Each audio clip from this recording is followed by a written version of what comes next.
Exactement. Tout d'abord, Veochim Abayim, soyez les bienvenus. Bonjour à tous et à toutes. Shabbat Shalom Uvorach. Nous avons entamé depuis quelques jours les 9 jours de Tisha B'Av entre Rosh Chodesh et Tisha B'Av. Nous allons commencer un Shavuot Chalbo qui va être très long, le plus long. L'année dernière, 3 dernières années, on a eu un Shavuot Chalbo. Ça veut dire la semaine dans laquelle tombe le jour du jeûne. Les 3 dernières années, nous avons vécu. Il n'y avait pas de Shavuot Chalbo parce qu'elle tombait samedi soir. Cette année, ça tombe mercredi soir, jeudi. Donc, c'est véritablement un moment qui va être beaucoup plus triste et beaucoup plus difficile, puisque la semaine va être longue. Et nous, les Sfaradim, on ne fait pas de linge ni rien depuis samedi soir jusqu'à vendredi Chatzot, après Chatzot. Et bien entendu aussi, on n'aura pas le droit de s'habiller avec des habits propres. Ce qu'il faudra faire, et je le dis, je l'explique très rapidement parce que ce n'est pas l'objet du cours, mais je le dis, il faudra se mettre pendant Shabbat 4, 5, 6 chemises, tout ce que vous allez porter. C'est au niveau des chemises, simplement au niveau des pulls ou des t-shirts, mais pas au niveau des pantalons, etc. Porter ces habits quelques secondes, quelques minutes, le Shabbat ou aujourd'hui, cet après-midi, les mettre sur cintre pour pouvoir les mettre toute la semaine prochaine. Parce que même les choses les pliées et bien lavées, on n'a pas le droit de ressentir ce plaisir durant. Bien sûr, les Ashkenazim sont beaucoup plus stricts depuis Rosh Chodesh. Et eux, ils évitent aussi de se doucher. Mais bien sûr, nous, on a le droit de se doucher sommairement. Voilà en ce qui concerne les halachot de la semaine prochaine. Et bien sûr, pas de viande, pas de vin et jus de raisin. Et ce Shabbat, bien sûr, c'est un Shabbat comme les autres Shabbats. C'est une jubilation avec Karatal à Shabbat Oneg. Voilà, très rapidement, j'ai donné quelques halachot pour pouvoir un petit peu, chacun approfondira de son côté. Je voudrais maintenant, si avec votre permission, rentrer un peu dans la paracha de Devarim. Devarim s'appelle aussi Mishneh Torah. C'est la doublure de la Torah. Ça veut dire quoi, doublure? Doublure, ça veut dire c'est une répétition de la Torah entière, depuis Shemot, depuis la naissance de Moshe, jusqu'à la fin de Bamidbar.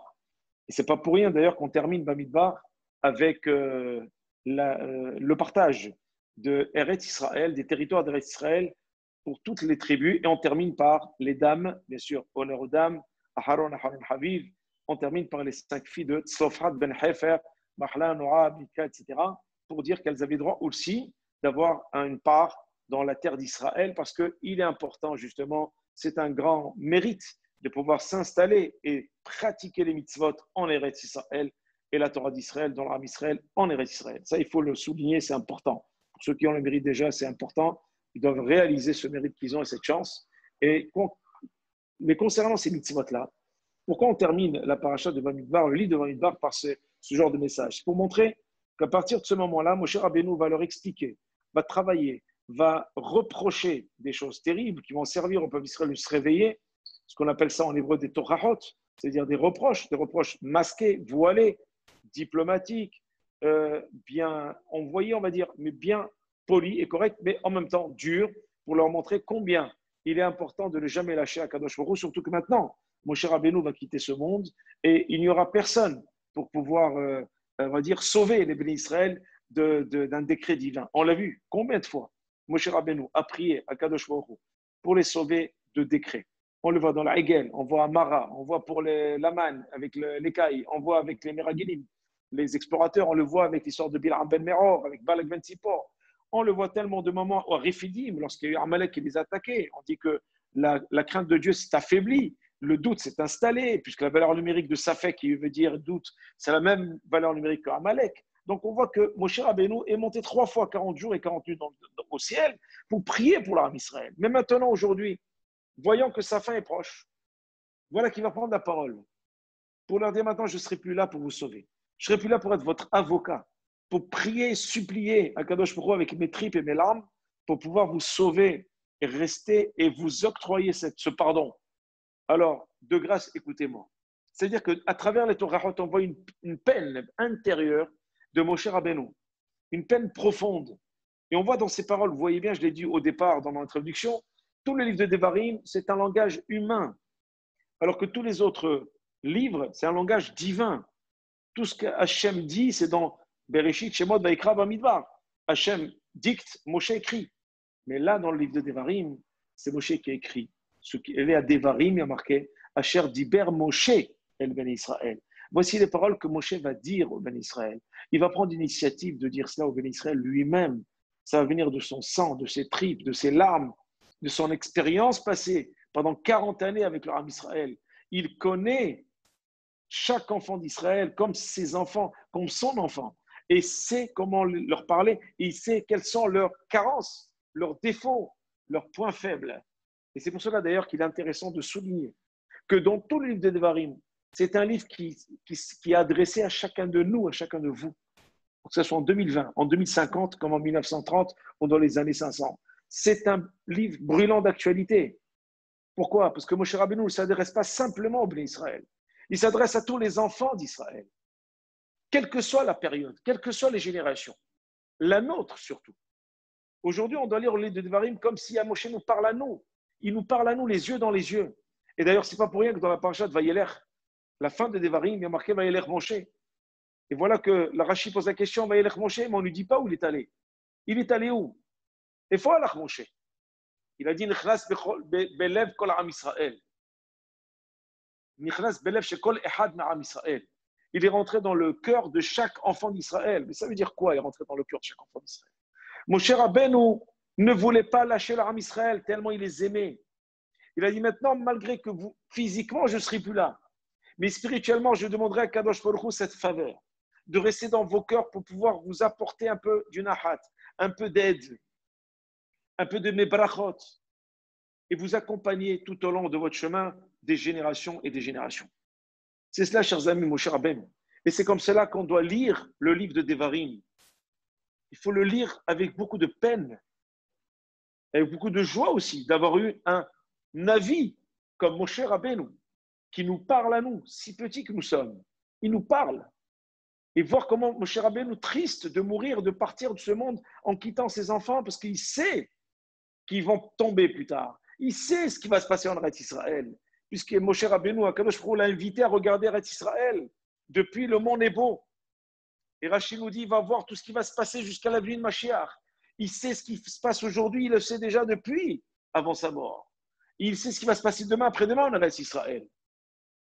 Donc il avait de la peine, parce que sachant ce qui va se passer en Eretz Israël, sachant comment les Bnei Israël vont tantôt glisser, tantôt faire teshuva, tantôt abandonner Hachem. Dans la Avodah Zarah, et on le voit, on est en période de Tisha B'Av, comme Sinat Hinam, de Arayot, de Gezel, de Motzi Shemra, de Avodah Zarah, que nous avons pu faire pour que Hachem nous prive du premier, du deuxième Beth Amikdash. Et jusqu'à aujourd'hui, il y a marqué Kolmi, Shelo Ra'a, Beth Amikdash Beyamav, Keilo Haravo. Toute personne qui n'a pas vu un Beth Amikdash reconstruit durant son vivant, c'est comme s'il avait détruit lui-même. Ça veut dire qu'il n'a pas mérité de le voir. Ça veut dire que lui-même, il n'a pas été à la hauteur avec l'Am Israël, parce qu'on est tous garants les uns des autres, pour le revoir reconstruire de son vivant. Chaque génération qui passe et qui ne voit pas le Beth Amikdash est responsable de l'absence encore et encore du Beth Amikdash. Pourquoi? Parce que nous n'avons pas su faire bloc. Et là-dessus, je voudrais rebondir sur une phrase extraordinaire. Vous savez, le livre de Devarim, c'est le livre que je chéris le plus. C'est le livre qui me parle. C'est un livre qui me fait pleurer au fur et à mesure. Comme je lis le Sefer Torah maintenant depuis 37 ans. Donc, en le lisant, j'ai des larmes qui coulent. Pourquoi? Parce que je sens les larmes de Moshe Rabbeinu. Et vous devez les sentir de la même manière. Et c'est de cette manière qu'on doit appréhender ce livre. Comme un papa qui, à la veille, à quelques minutes de sa mort, qui donne ses dernières recommandations à son fils ou à sa fille, pour leur dire, voilà, maintenant, je connais vos points faibles, je sais comment vous pouvez vous en sortir. S'il vous plaît, écoutez-moi. Je ne serai plus là pour vous le dire, mais gravez ça dans votre mémoire. Que ce son reste pour l'éternité dans votre mémoire. Que lorsque vous glisserez, ce son reviendra pour vous relever. Et c'est comme cela qu'on doit appréhender le livre de Devarim. Mais d'abord, l'echol ehad ve'ehad mi-Israël. C'est pour ça qu'on l'appelle Devarim. Pourquoi? Parce que c'est des paroles. On va vous dire, c'est que des paroles. Les paroles s'envolent, les écrits restent. Pas du tout. Ça, c'est les paroles des goïms, ça. Les goïms disent, les paroles s'envolent, les écrits restent. C'est ce que disent les philosophes. C'est ce qu'on dit en psychologie. Il faut mieux écrire les choses pour pouvoir sortir une souffrance. Écrivez vos souffrances et vous allez vous en débarrasser. Mais en parler aussi, on peut s'en débarrasser aussi. La Gemara, elle dit que lorsqu'une personne, elle verbalise ce qu'elle ressent, Elle parle à Kadosh Baruch Hu. Alors c'est déjà la Teshuvah qui commence. Elle n'a pas écrit, elle a parlé. Et c'est pour cela que Moshe Rabbeinu va parler. Elle a Devarim Asher Diber Moshe. Voici les paroles que Moshe a dit. Pourtant, on aurait dû dire, c'est une répétition. Comment peut-on dire Elle a Devarim Asher Diber Moshe? Devarim, ça veut dire déjà Diber. Pourquoi? Parce que Devarim, ça veut dire des paroles dures. Et des paroles dures, Asher Diber Moshe. Même si c'est dur, c'est Moshe qui va les dire avec son cœur. Il ne les dit pas méchamment, il les dit pour le Ben Israël. Quelquefois, on sent des paroles dures, on pense que la personne est contre nous. Pas du tout.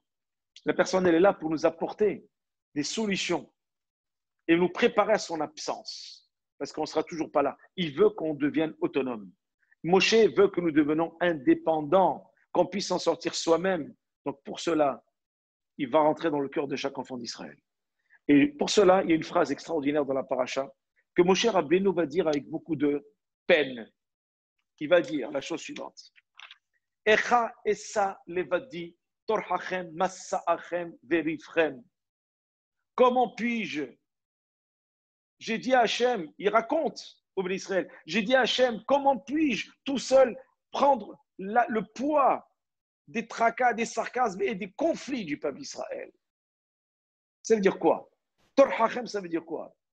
Le Midrash nous dit, c'est le Ramban Nachmanide qui nous explique. Torhachem, ça veut dire Torah.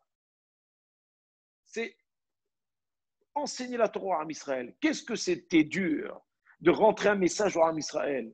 Mais surtout, tout le monde était à l'écoute. Mais le problème, c'est que la pratique, après, n'arrivait pas. C'est qu'il y a eu des mots et des bas. Donc, il a fallu durement enseigner et répéter. Ça, c'est Torhachem. Ça veut dire mot Torah. C'est quoi Torah? C'est quelqu'un qui use. Et il est là, il est difficulté, a beaucoup de difficultés à passer un message. Massa'achem, c'est quoi Massa'achem? Massa'achem, ça veut dire Kiyavo elay am lidrosh Elohim. Ça veut dire vos problèmes, vos histoires. Et vous êtes toujours là pour demander à Hachem des choses. Vous êtes toujours dans une demande. Vous ne suffisez pas de ce qu'Hachem vous donne. Celui qui est tout le temps dans la demande, c'est qu'il ne se suffit pas de ce qu'on lui a donné. La preuve, c'est qu'il n'arrête pas de demander. Quand quelqu'un se suffit de ce qu'il a, il ne demande pas. Et enfin, rifrem, ça veut dire mot merivot. Ça veut dire chauffette, bet mishpat. Tout le temps, les tribunaux étaient là pour gérer vos problèmes. Chers amis, pourquoi tout cela? Tout cela parce que le peuple d'Israël, vous savez, est comparé aux étoiles. Il y a marqué que Rové Hashamaim la Rov. Vous avez été comparé que Rové Hashamaim la Rov. Pourquoi? Parce que le Midrash nous dit, c'est Afike Yehuda qui dit ça dans un livre extraordinaire, il dit, les Ben Israël sont comparés au sable, les Cholayam, et Korve Hashamaim. On le voit souvent. Vinechem Hayom, Korve Hashamaim, la Rov. Vous êtes aujourd'hui comme les étoiles du ciel qu'on ne peut pas compter. Mais les étoiles, elles sont loin l'une de l'autre. C'est ce que nous dit.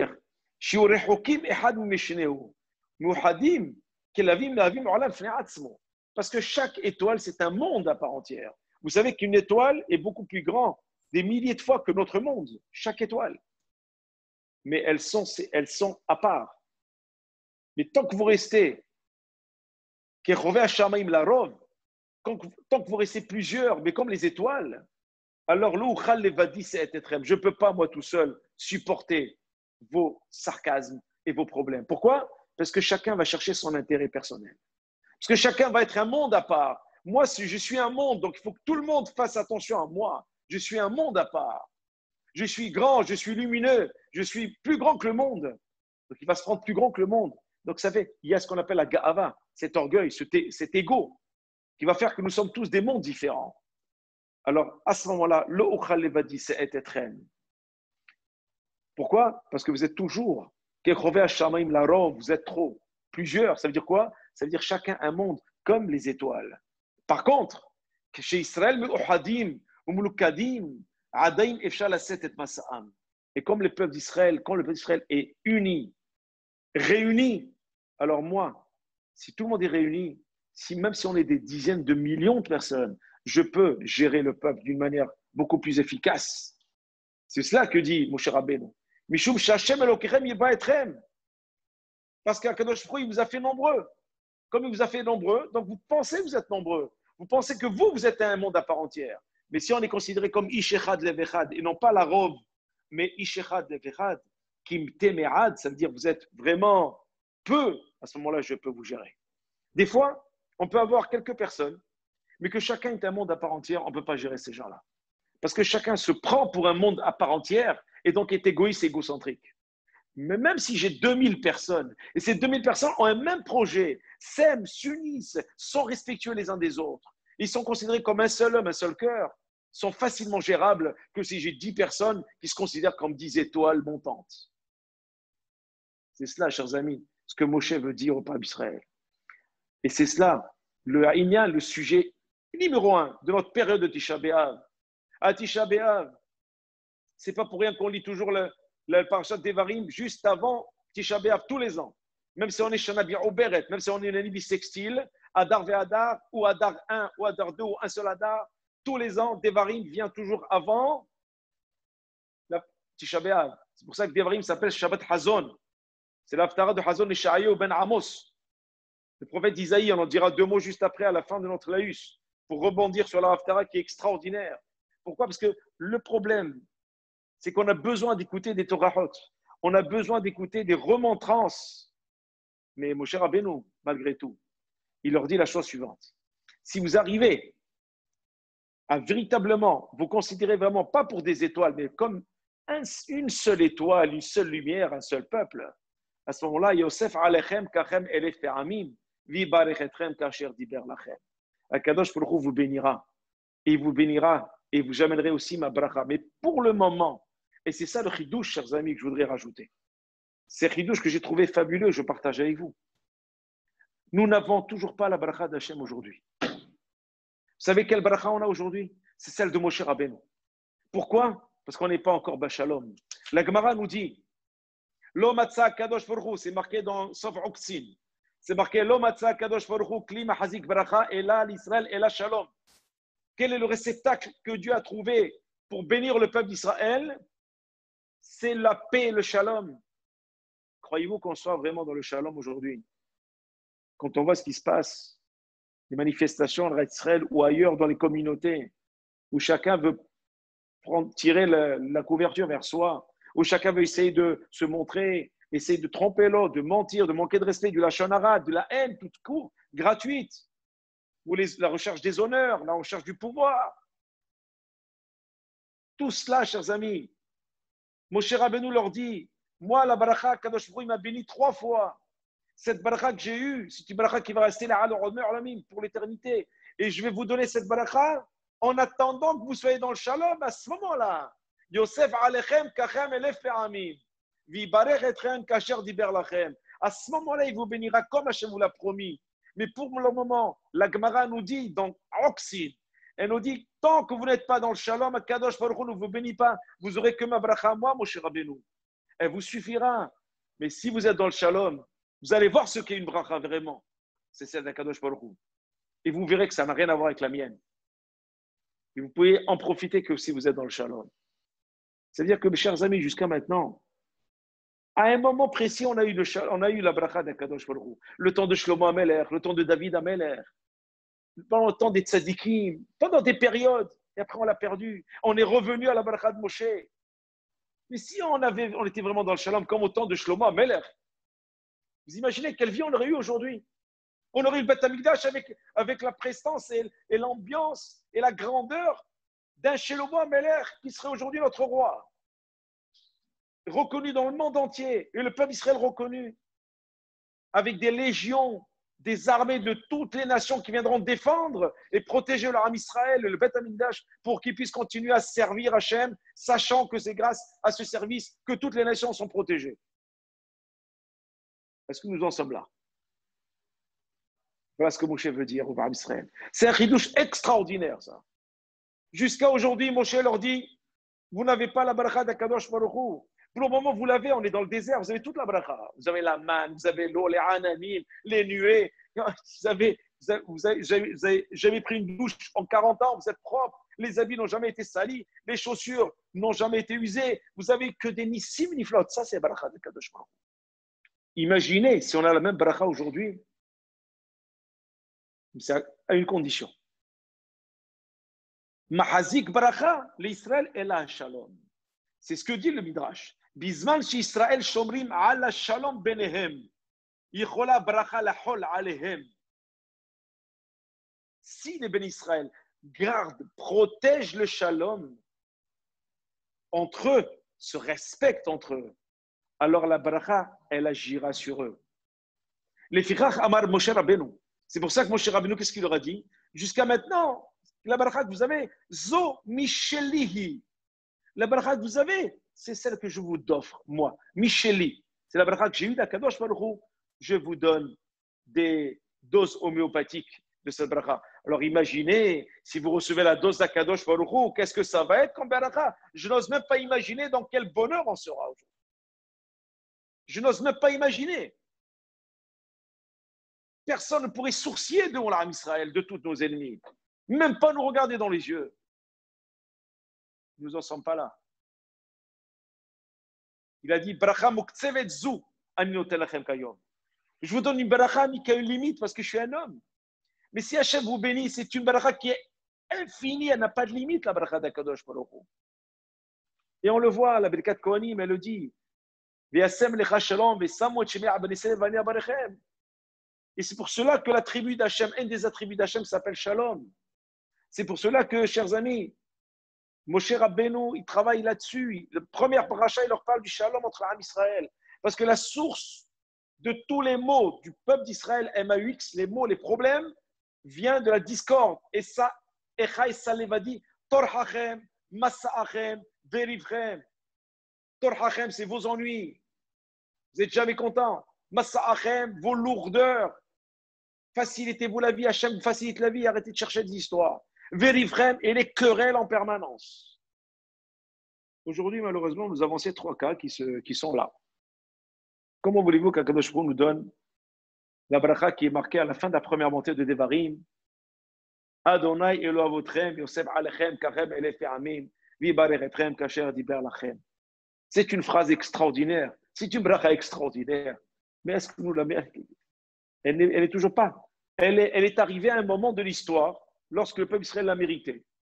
Et malheureusement, regardez le prophète Isaïe, le prophète Jérémie, ils pleuraient, ils suppliaient le peuple d'Israël de faire Teshuvah. Et au lieu de cela, ils ont pris Jérémie, ils l'ont mis en prison. Ils l'ont jeté en prison. Vous savez qui c'est qui a libéré Jérémie de la prison? Nabuchodonosor, Nebuchadnezzar Melech Babel. Le roi de Babel, il a dit, viens, je vais faire exactement ce que tu as prophétisé. Je vais détruire le temple comme tu as dit. Je vais égorger tous les Kohanim comme tu l'as dit. Je vais égorger tous les enfants, les femmes, tout le monde. Comme tu l'as dit. Et moi, je ne vais pas tuer parce que ta souffrance est d'assister au spectacle. Aujourd'hui, nous avons des Jérémie et des Isaïe partout. Sont-ils entendus? Je ne sais pas. Mais Baruch Hashem sont de plus en plus entendus. Il y a un retour. Un gros retour à la Torah, au Dvar Torah. Et on réalise, Baruch Hashem, les Dvar Torah, ce n'est pas parce qu'il y a confinement ou pas confinement. La Torah, c'est parce qu'on en a besoin. Ça nourrit. On ne s'arrête pas un moment pour reprendre après parce qu'on a des problèmes, alors on écoute pour passer le temps. On est là comme vous et moi, à continuer et à montrer qu'Akadosh Baruch Hu, on recherche nourriture spirituelle qui nous apporte le shalom. Ce groupe-là, il se nourrit de quoi? De Torah. Il se nourrit de quoi? Et j'insiste beaucoup à donner des noms à chacun de vous parce qu'on est Am Ishehad. Et je fais exprès de dire bonjour à tout le monde et au revoir à tout le monde parce qu'il est important de se souder, d'amener du shalom. Si chacun fait du shalom dans ces groupes-là, alors peut-être qu'on pourra tous les groupes pourront se mettre ensemble. Et ne pas faire des cours ici et là pour dire maintenant que ça va mieux, allez, on arrête. La Torah depuis quand? Ça s'arrête. On est à la recherche de ce shalom. Et la recherche de ce shalom se trouve dans la Torah, dans la sérénité qu'on ressent à travers la Torah. Et je voudrais terminer avec votre permission, avec l'Haftara.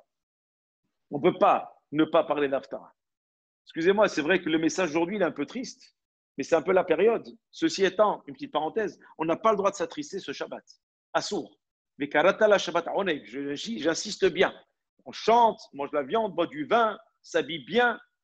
On évite de faire Shechianu, on évite de mettre des habits neufs. On évite. On fera Shechianu après, Tcha B'Av. Mais quoi qu'il en soit, le Shabbat, c'est Shabbat Chazon, même s'il est Chazon et Shayo, la halakha Rav Yehuda Yosef nous dit qu'on n'a pas le droit de s'attrister et on n'a même pas le droit non plus de lire l'Haftara avec les airs tristes de lamentation de Jérémie. Voilà comme dit le Rav Yehuda Yosef. Parce que malheureusement, dans les pays d'Afrique du Nord, ils ont gardé ça et ils attristent tout le monde à la synagogue et tout le monde commence à avoir la tête par terre. Shabbat, c'est Oneg. Il n'y a rien qui repousse le Shabbat, sauf Yom Kippour. Parce que c'est mis la Torah aussi.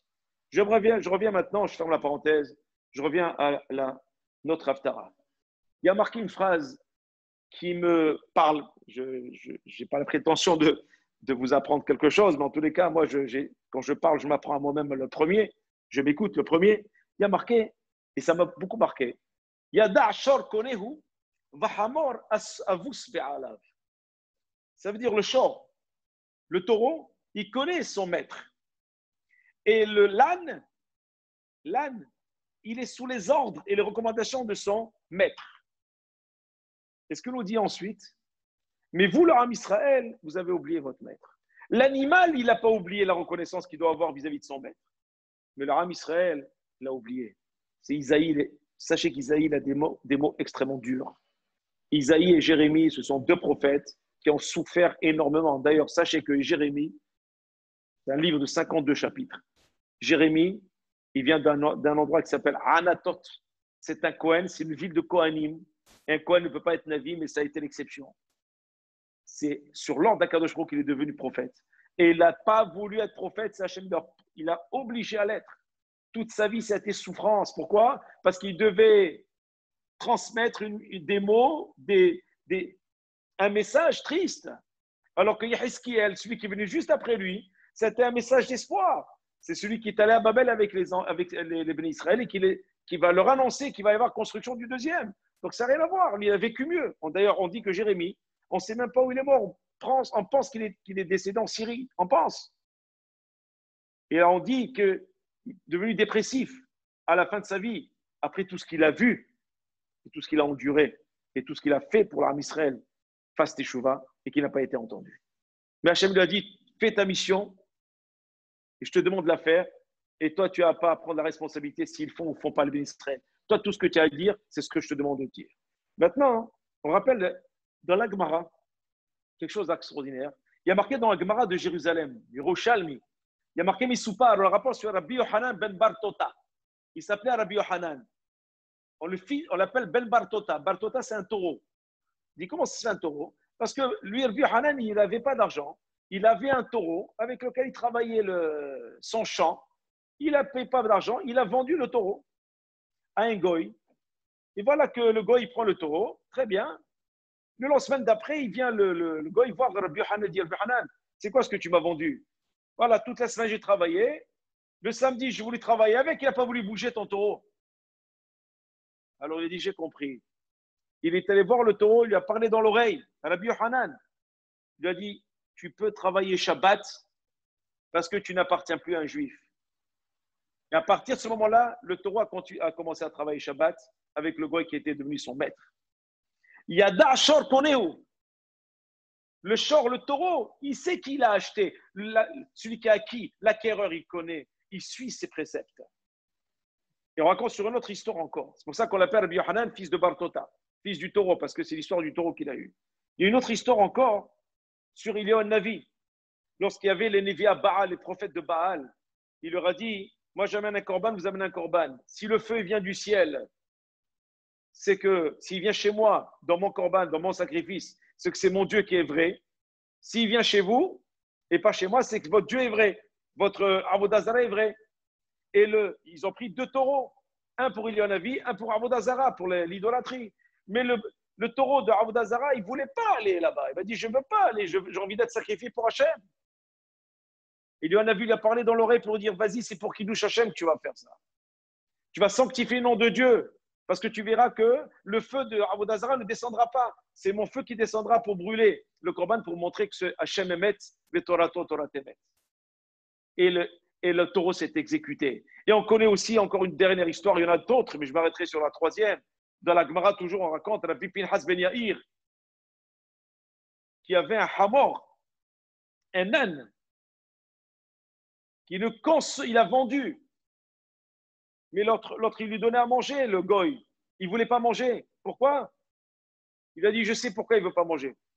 Pourquoi? Parce que l'âne de Rabbi Pinhas Ben Yair, il refusait de manger tevoua chez l'eau fraîche mimena maaser. Une récolte de laquelle on n'a pas encore fait le prélèvement du maaser. Ça, c'est un âne. Isaïe vient et dit au Blé Israël, c'est trois histoires. Il y a Da'shor Koneu, Bahamor Avus Be'alav. Le shor, il connaît son akra, il connaît la lachot. Le hamor, il connaît la lachot. Il ne mange pas d'une récolte dans laquelle on n'a pas pris le maaser. Israël, loyada ami, loit bonan. Et mon peuple, il m'a oublié. Mon peuple ne sait plus discerner qui lui a fait du bien, qui lui a pas fait du bien. Il va vers l'idolâtrie en oubliant tout ce que moi, Hachem, j'ai fait pour eux depuis Abraham, Tzak et Jacob et Yetziat Mitzrayim. Chers amis, c'est des mots durs, mais on a besoin de les écouter. C'est une période où il faut écouter cela. Lorsqu'un papa ou une maman fait des reproches, même durs des fois à ses enfants, comme nous l'avons ici, nous écoutons Moshe Rabbeinu qui nous fait des reproches, parce que ça nous est adressé, Isaïe qui nous fait des reproches aussi, c'est pour nous réveiller, non pas parce qu'ils ne nous aiment pas, c'est parce qu'ils veulent qu'on soit un petit peu en éveil, qu'on revienne à la raison, qu'on revienne aux fondamentaux, qu'on arrête avec toutes ces Avodazara. Avodazara, ce n'est pas l'idolâtrie aujourd'hui. Avodazara, c'est celui qui ne se suffit pas, il veut toujours autre chose. Avodazara, il aime, il veut, sans arrêt, il est là, à vouloir et vouloir, à vouloir. Et les honneurs, et l'argent, ici, et le kavod, et je veux ci, je veux ça. Et il oublie, pendant ce temps-là, Akadosh Baruch Hu.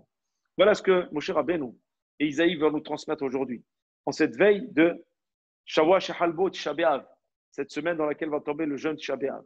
C'est exactement ce que Moshe nous demande. Nous demande de revenir, nous unir, afin qu'on puisse profiter de la baracha d'Akadosh Baruch Hu. Parce que celle-ci nous amènera le Binyan Bet Hamikdash. Et si nous arrivons à être Melukadim et Meuhadim, c'est-à-dire ensemble, garants l'un de l'autre, unis, et que nous n'oublions pas grâce à qui nous existons, et grâce à qui nous vivons, et grâce à qui nous sommes arrivés là aujourd'hui avec une Torah, avec des valeurs que tout le monde nous envie et que nous cherchons à abandonner, Hasve Shalom, alors que tout le monde nous envie. Si nous prenons conscience de la chance que nous avons, alors peut-être que Bezrat Hashem, dans quelques jours, Mashiach viendra, on n'aura pas besoin de faire Tisha B'Av. C'est pour ça que j'ai mis à ma communauté, alors je suis à la synagogue, j'ai dit, pour Tisha B'Av, je n'annonce pas les horaires, je n'annonce rien, je n'annoncerai juste la veille, parce que peut-être qu'on ne le fera pas. Bezrat Hashem. On ne le fera pas. Voilà. Mais Shavua Shehalbo, il est là. Mais peut-être que d'ici là, quand il verra qu'il y a eu un éveil, un réveil profond et qu'ils n'auront pas besoin de le faire. C'est-à-dire qu'il a Amin Adasof. Il faut y croire jusqu'au bout. Et bien, Zat Hashem, si on écoute les dévarim de Moshe, si elles résonnent dans nos oreilles, dans notre mémoire, dans notre cerveau, dans notre cœur encore aujourd'hui, si nous écoutons Moshe Rabbeinu avec quelle ardeur il nous parle, quel amour, quel souci de notre bien-être spirituel et matériel et physique, parce que tout est relié, alors, Bezrat Hashem, nous pourrons appréhender ce livre de Devarim comme un moment privilégié où Moshe parle à chacun de vous, personnellement, individuellement, en disant « J'ai Moshe que pour moi. C'est mon maître. Il est là. Il s'adresse à moi. Il parle des paroles qui me touchent. C'est des paroles humaines. Il n'y a pas d'anthropomorphisme. Il n'y a pas de paroles divines. Voyomer Hashem le Moshe Lemor. Non, là c'est Elad Devarim Hashem Diber Moshe. Moshe nous parle. C'est un humain avec un humain. Je te comprends, je sais ce que tu as, je te comprends. Donc écoutant un homme d'expérience qui s'appelle Moshe Rabbeinu, qui plus est Rav, Sadiq, Navi, le Kam que Moshe, le Kam que Moshe. Et si nous arrivons vraiment à exploiter cela, alors nous pourrons peut-être avancer ensemble. Déjà au niveau de notre groupe, après d'autres groupes, ensuite l'Aram Israël, pour arriver, Bezrat Hashem, Bibina Bet Hamikdash, Bibera Be'amenu, Betehakenu Betorata, Glasot et Sonra, Belvav Shalem. Amen. C'est là. Shabbat Shalom, on vous rare, que Hashem vous bénisse et vous protège, Bezrat Hashem. On remet les micros.